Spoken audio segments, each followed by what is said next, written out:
तो प्रधानमंत्री श्री नरेंद्र मोदी जी का पश्चिम बंगाल में अब अपना लड्डू बांटना शुरू कर दिया है ना। तो पश्चिम बंगाल में उनका ये दूसरा रैली है। ये 2026 में पहला और ऐसे दिसंबर से अगर हम जोड़े तो ये दूसरा रैली है, क्योंकि पश्चिम बंगाल में इलेक्शन होने वाला है। इसलिए मोदी जी अब जी जान झोंक दिए हैं पश्चिम बंगाल में।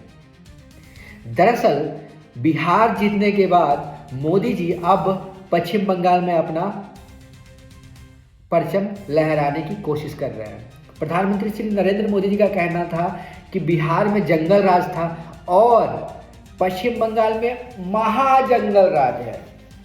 तो बिहार में बीजेपी और नीतीश सरकार मिलके जंगल राज को खत्म किया है, उसी प्रकार पश्चिम बंगाल में महाजंगल राज खत्म करके सुशासन लाएंगे वहां पे। मुझे समझ में नहीं आता, एक देश के इतने गरिमा से भरे हुए पद को प्रधानमंत्री मोदी जी बार बार झूठ बोल बोल के इतना शर्मिंदा क्यों करते हैं। अभी हाल फिलहाल में ही बिहार के पटना में एक हॉस्टल में लड़की के साथ कितना गंदा दुर्घटना हुआ है। 17 साल की लड़की के साथ कितना गंदा दुर्घटना हुआ है। क्या ये जंगल राज के श्रेणी में नहीं आता है? जंगल राज की श्रेणी में ये सब नहीं है? डेली पटना में क्राइम होता है, डेली। कभी किसी को लूट लिया जाता है, कभी किसी को जान से मार दिया जाता है, कभी किसी को धमका दिया जाता है। बिहार की ये हकीकत बन गई है।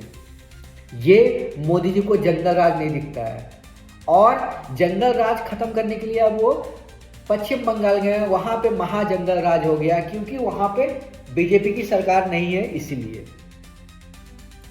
इसीलिए अब प्रधानमंत्री श्री नरेंद्र मोदी जी का कहना है कि पश्चिम बंगाल में महाजंगल राज है, इसीलिए महाजंगल राज को खत्म करके अब वहां पे सुशासन की सरकार लाई जाएगी।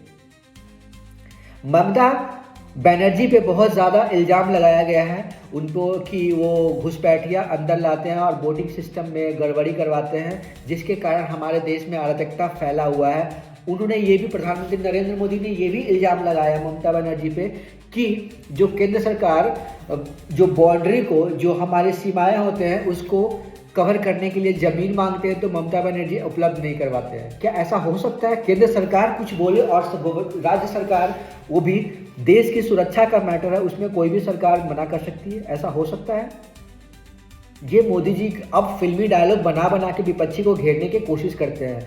हालांकि इसके पलटवार में टीएमसी के विधायक, उन्होंने भी काफ़ी ज़्यादा इल्ज़ाम लगाया है कि 50 के अंदर रह जाएंगे, ये वो ऐसा वैसा। बट हमें इस पर नहीं पड़ना, ये एक राजनीतिक फंडा है। बट हम उस मुद्दे पे जा रहे हैं कि आप जिस मुद्दे को, जो चीज़ आप बोल के इलेक्शन में आते हो, वो चीज़ें आप करते क्यों नहीं हो? आप बिहार में सुशासन की बातें करते हो, जंगल राज खत्म करने की बातें करते हो, डेली वहाँ कुछ ना कुछ क्राइम हो रहा है। बिहार का क्राइम रेट इतना ज़्यादा बढ़ गया है जिसका कोई लिमिट नहीं है, कोई लिमिट नहीं है। अपराधी का मनोबल इतना बढ़ गया, पुलिस प्रशासन उस अपराधी को ही सपोर्ट करती है। ये कहाँ का न्याय है? जबकि हकीकत ये होना चाहिए कि जब भी कोई अपराधी पकड़ा जाए तो उसके खिलाफ जल्दी से जल्दी आपराधिक मुकदमा दर्ज करके सलाखों के अंदर डालना चाहिए, जबकि ऐसा होता नहीं है। सेम चीज़ें अभी पटना के जो गर्ल्स हॉस्टल में जो ये कांड हुआ है 17 साल की लड़की के साथ, जो निंदनीय जो हुआ है, ये बहुत ही दुखदायी बात है। कोई पढ़ने आता, अपना देश का भविष्य सुधारने आता, अपना फ्यूचर सुधारने आता, उसके साथ ऐसी घटनाएं होती है। और पटना के जितने भी हॉस्टल हैं, उनके गर्ल्स हॉस्टल का खास करके मनोबल बढ़ा हुआ है। क्या सरकार को इस पर एक्शन नहीं लेना चाहिए? पुलिस प्रशासन का जो ढीला मुला रवैया है, उल्टा पुल्टा स्टेटमेंट देना, कुछ भी बोल देना, या अभी